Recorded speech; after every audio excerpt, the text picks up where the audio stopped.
Hi guys, this is Rebecca the Explorer News and Views, and this is my view. These are about issues that science is having a difficulty addressing. This is my take on these subjects, and I'd like to hear your take on these issues. Because of these sensitive issues, science is stalling in these 5 listed areas. 1. Changing the way nature works. 2. Engineering the climate. 3. Robotic ethics. 4. Secure communication technology. And 5. Universal access to science. So I would pose these statements.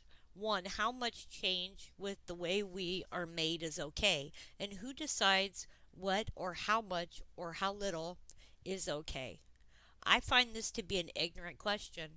We are made the way we are by nature and should be kept that way. Science should not be used to change people, but use science to heal people and make lives better.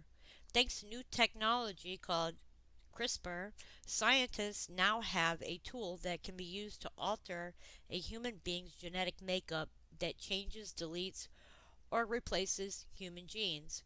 This could change medicine as we know it and allow science to potentially cure genetic diseases. However, what about the temptation to use it to engineer embryos during an in vitro fertilization or other things that may be seen as ethically wrong? I believe that there needs to be a set in stone rule as to how this technology is used so that scientists do not take advantage to do what would be morally wrong.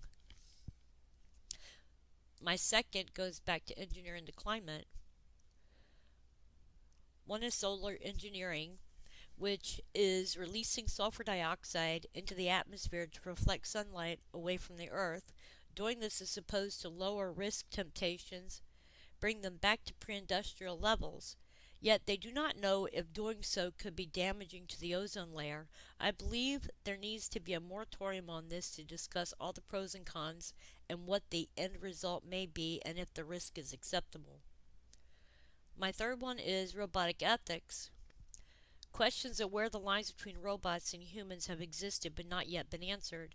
From household drones to robot co-workers, new technologies are being adopted into daily life, i.e. smartphones, robots, driverless cars, drones, genetic editing.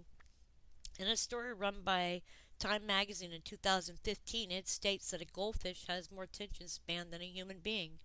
The average attention span for the notoriously ill-focused goldfish is 9 seconds, but according to a new study from Microsoft Core, people now generally lose concentration after 8 seconds, highlighting the effect of an increasingly digitalized lifestyle on the brain.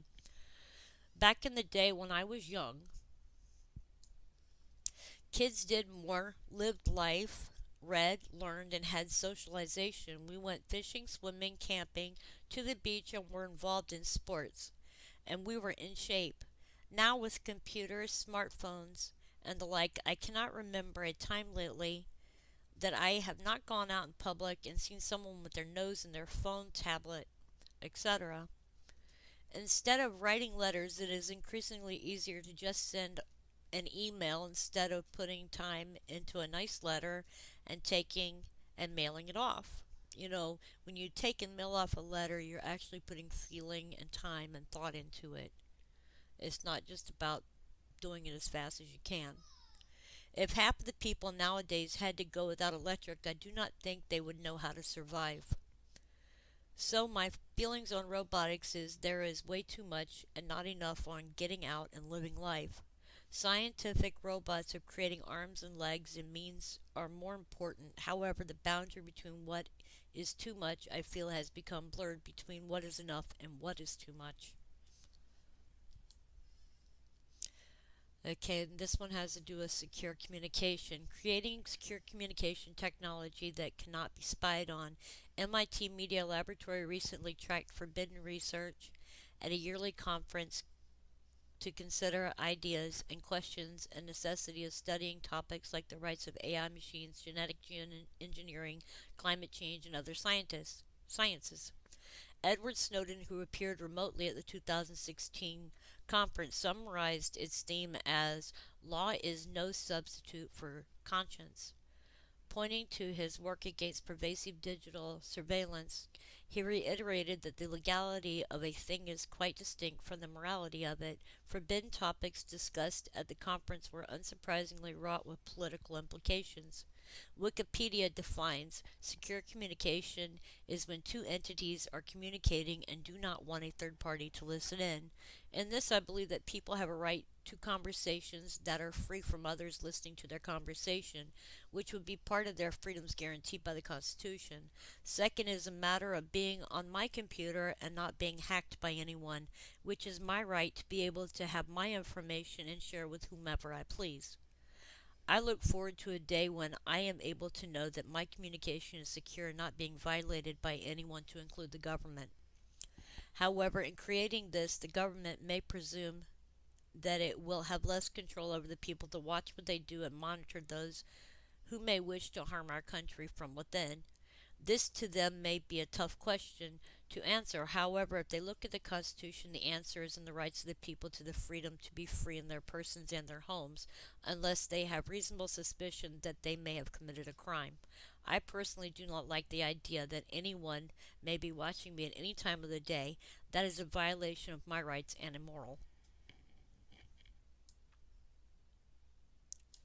Should all publicly funded research be available to everyone on Earth? I believe it should be if it is publicly funded. This is a taxpayer money, so therefore should be open and accessible to all to learn and study. And then I put some links of interest on here, and I also stated that if you like my work, that you can contribute. I do have on the front page of this, I do have a button where you can contribute to my website. Actually, it's right here. You can donate to my website. It does help me to keep things updated. And I also do New Zealand pens and different types of news. And this is just one of my blog articles. Anyway, thank you for watching. Let me know below the video what your comments are on Facebook. And I appreciate your time.